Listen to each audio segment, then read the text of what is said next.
Human beings come in many different colors and shapes. They have different tastes, different aspirations and dreams. No two human beings are the same, and that is a very good thing. It is the greatest richness of humanity. The more different we are, the more value we bring to humanity. The balance and the survival of our humanity rely on its diversity. When a large group of people start to think the same and act the same, that's when it can be very dangerous, as they can have enough power to impose their ways and oppress others. Paradism aims at creating an optimum society where human beings can live harmoniously together with their differences, and they are free to express their full potential. The key to reaching this new society relies primarily on education. From an early age, everyone will learn to respect and value each other's differences. Everyone has the freedom to be themselves and express their individuality. The failure to respect others will be severely punished. Reparation or compensation will be asked to those who harm others, disrespect them, or damage their property. With the exception of self-defense, no one will be allowed to use violence or the threat of violence to coerce others without suffering the punishment of the community. Violent people will be treated as sick people and given the appropriate care to heal. A police force will still be necessary until science is able to treat violent people preemptively. Paradism will create an egalitarian society where everyone is respected and has the same access to consumption, where there is no injustice, no humiliation, no discrimination, therefore no reason to steal, to attack or terrorize others. The crimes will disappear. There will be no army, as the use or the threat of the use of force runs contrary to the values of Paradism, where everything is done on a voluntary basis. There will be no government that governs the people and forcibly rules their lives. A human being cannot be made a slave, a subject, or turned into a sheep. It is a crime against humanity. A human being cannot be ruled or governed by anyone else but him or herself. A human being is the master of their own life, the creator of their own destiny. Human beings can only exercise their free will if they are free. The particular feature of freedom is that it is total or it is not. So, how does a society of free individuals look like? One thing is certain: the more laws we have, the less freedom we have, and the more frustration we create. Each time a law is created, it frustrates those who might have been outside the law. It restricts our choices, our freedom to decide for ourselves, and it takes away our responsibility to assume the consequences of our actions. For example, the law that bans businesses from playing music and operating after midnight is well-intentioned, but nevertheless frustrates those who want to party all night. The fence with the sign, "Don't go near the edge," that prevents people from approaching the edge of the cliff is taking away our responsibility. You would need to be a goat or a dog to be allowed this freedom.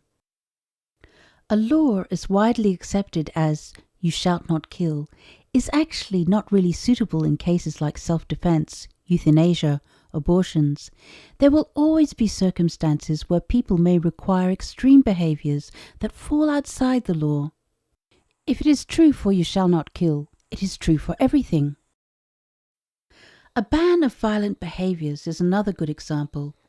If we ban violence, then we frustrate those who want to practice violent sports or violent games. Consenting adults who like to engage in violent activities between them should be allowed to do so. Since they are not disrespecting anyone, we would need to respect their freedom. Even if it leads to a death of some participants, it won't be considered as a crime. Violent sports would actually give some people the possibility to express and release their aggressiveness while fully respecting others. To feel alive, some people need to risk their life. A society that regulates to make people's lives so fully secure ends up making people's lives so boring that many want to kill themselves. When fences are put up all around us to protect us from possible dangers, we end up living in a cage. In most countries, several hundreds of new laws are voted every year. They number in the tens of thousands. That is what happens when we have a government, when a group of people is in charge of making laws and getting paid for it. We end up with more and more laws, needing permission for everything we do, when we should have the opposite. As we rise out of savagery into a more advanced and civilized society, we should have less and less laws and make people free and responsible.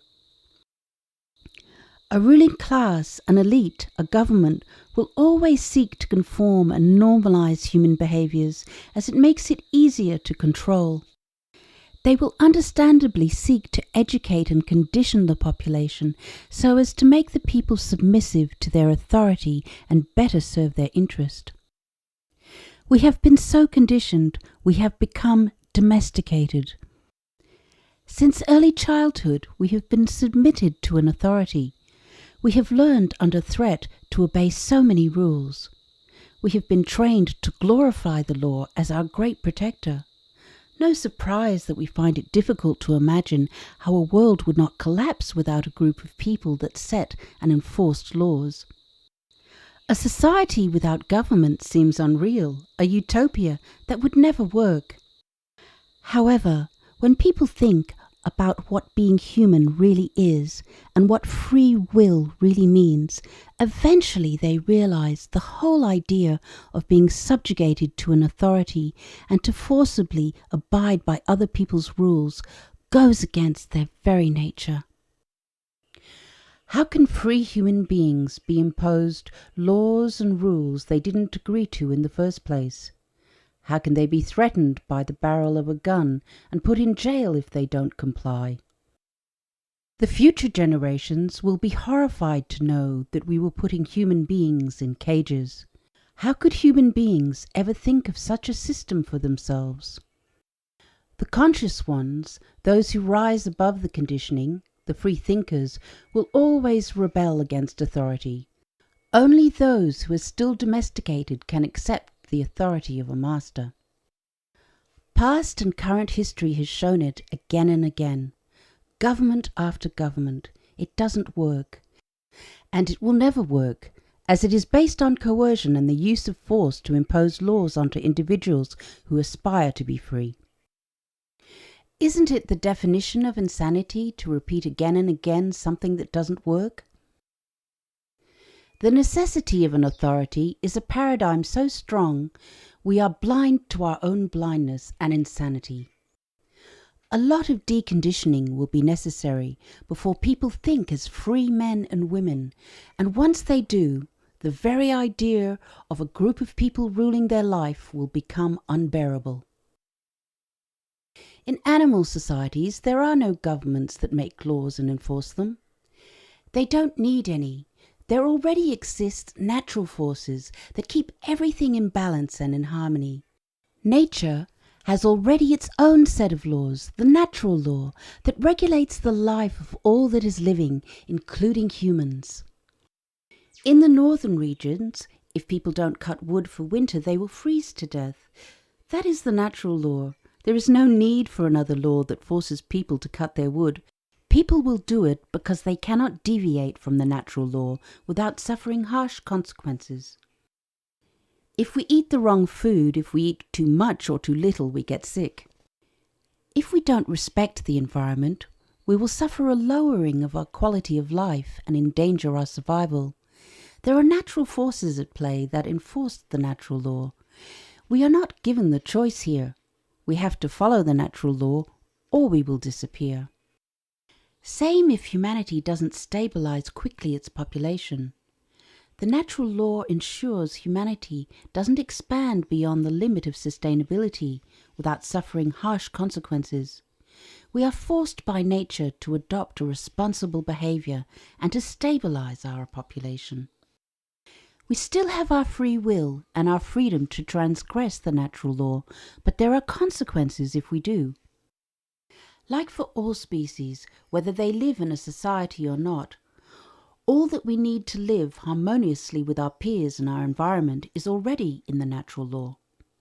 We don't need additional laws to prevent us from killing, hurting, or stealing people. We all know that already. We all know that if we are disrespectful, the community will take action to protect itself from us. It is the natural law. The community will ostracize or expel those who disturb it. Since human beings are free by essence, they should not be put in jails. When at fault, they can be treated with their consent if they suffer from mental disorders. They can be given a chance to redeem themselves, to be rehabilitated, or they will be expelled from the community. There is the wilderness, for those who are too wild to be able to live in harmony with others. The banishment is the capital punishment of a community of free individuals. If we want to create a society of free individuals, we need to abandon the idea to subjugate people. Nothing will be enforced. Everything would need to be done on a voluntary basis. As we're going to see, it doesn't mean there must be no rules. Human beings are pack animals. The one thing we seek most after air, water, and food is love. We like to interact with each other, to socialize, to love and be loved. We form organizations, associations, clubs. We belong to several communities: social, cultural, sport, sexual, spiritual, artistic. There is one for every activity. People within a community are bound more or less loosely by something we call a code, an ethic, a discipline, rules, conventions, customs, or laws, different names for different degrees of constraint. To be accepted in a community, we need to give away a bit of our freedom and accept its constraints in exchange for pleasure, security, comfort, the love, whatever has motivated us to join in the first place. For an example, in a community of soccer players, there are strict rules to obey during a match. If you don't play by the rules, you'll be expelled. You are free to play your own game with your own rules and start a new community if you like. But if you want to be in a soccer team, you need to play by the rules. If you find it too limiting, then this community is not for you. In a society of free individuals, no community can impose itself on its members. The members of the community must be free not to participate or withdraw from the community if they wish to do so. And of course, the community is also free to expel those who disturb it by breaking its rules. Those who want to party all night may have to relocate away from those who want to sleep, but both communities' needs can be respected. No need to frustrate everybody with a law that shuts everything down at midnight. The world is large enough for all the communities, for all the differences in tastes, beliefs, and lifestyles to coexist in harmony. There is a place for everyone to be themselves. The key is not to normalize human behaviors, but to accommodate everyone, even those who are too wild to live in society. The wilderness is the place where they are free to be themselves until they learn to respect others and are able to live among them. Let us not forget that progress comes from those who break the rules, explore new directions, and set new ones. Our greatest leaders, Gandhi, Martin Luther King, Nelson Mandela, and so many others have been put in jail. In a society of free individuals, there is no jail for those who break the rules of a community. They might be ostracized or expelled, but their freedom to be different will be respected.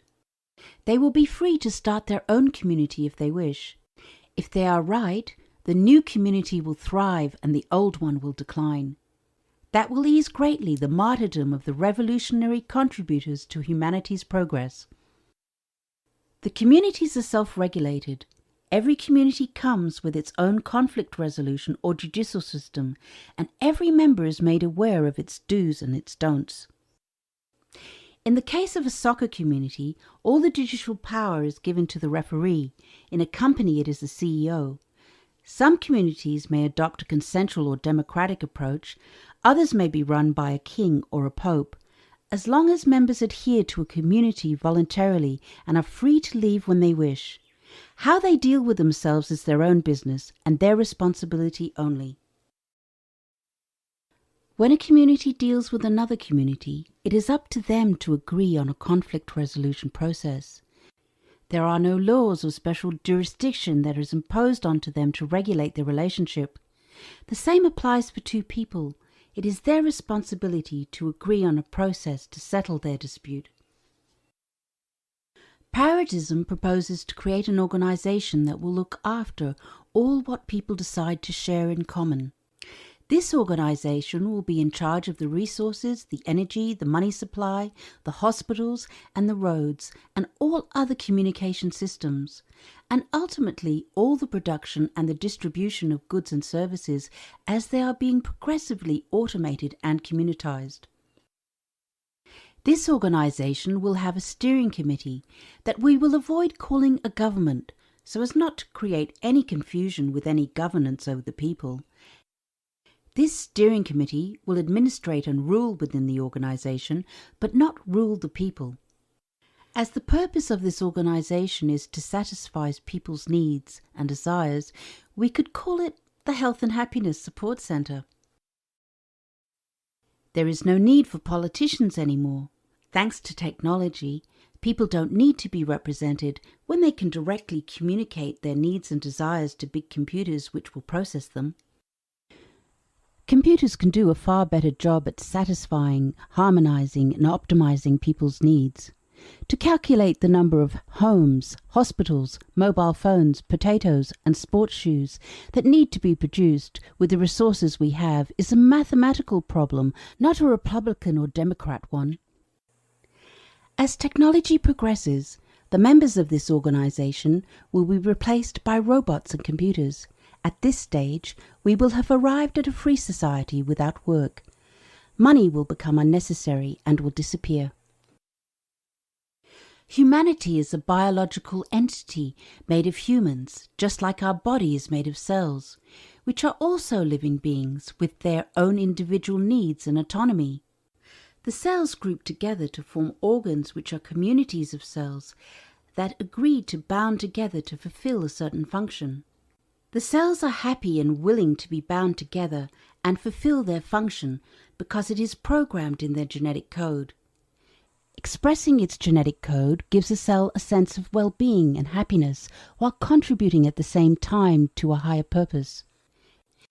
If you remove a cell from the liver and you put it in the knee, unless it is a stem cell that can adapt to a different environment, it will get sick and die. The same applies to human beings. We all have different genetic codes and therefore different functions within humanity. We all have a desire to express our genetic code and make our contribution to the big body of humanity. If we are in a community that prevents us from being ourselves, we will get depressed, get sick and die. We would need to find the right community that will welcome us and in which we can express ourselves freely. Or we would need to create our own community where those who have the same purpose would join and help. That is how the different organs of the body were created. A cell started to feel uncomfortable and restricted within a community and started its own, which later gave birth to a new, fully functional organ.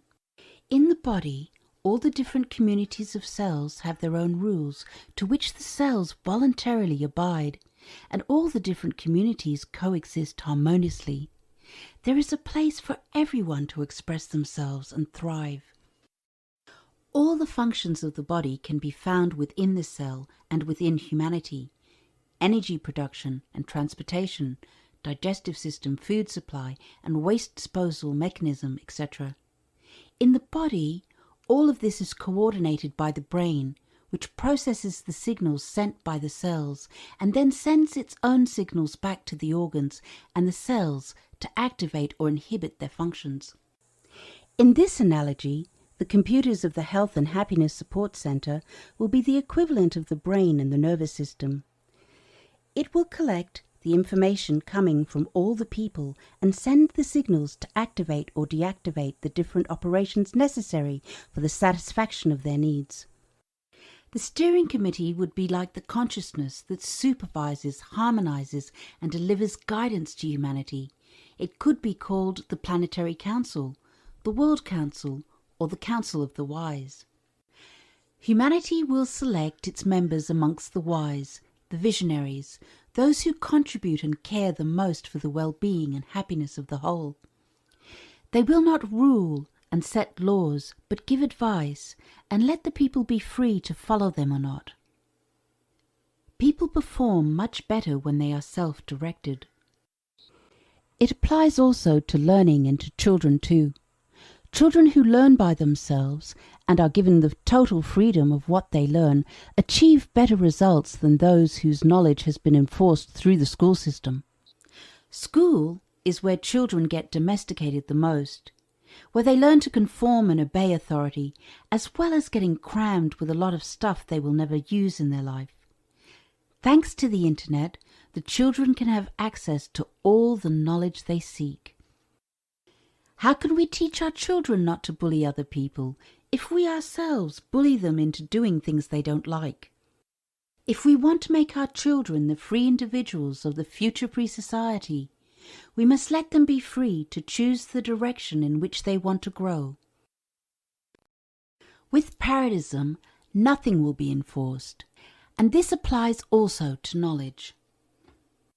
A true civilization cannot be based on the use of force to hold itself together. Civilized people use civilized manners. Brutal force and bullying belong to barbarism. The clean-shaven is a disguise. The question is, can we emerge from barbarism? When we possess nuclear weapons to destroy all life, it is very urgent that we do. As the political systems are collapsing and the governments of the earth are losing the support of the people who are awakening, the opportunity is real to create a free society, a new civilization, the first civilization of free human beings. Paradism. The paradise is the only possible future.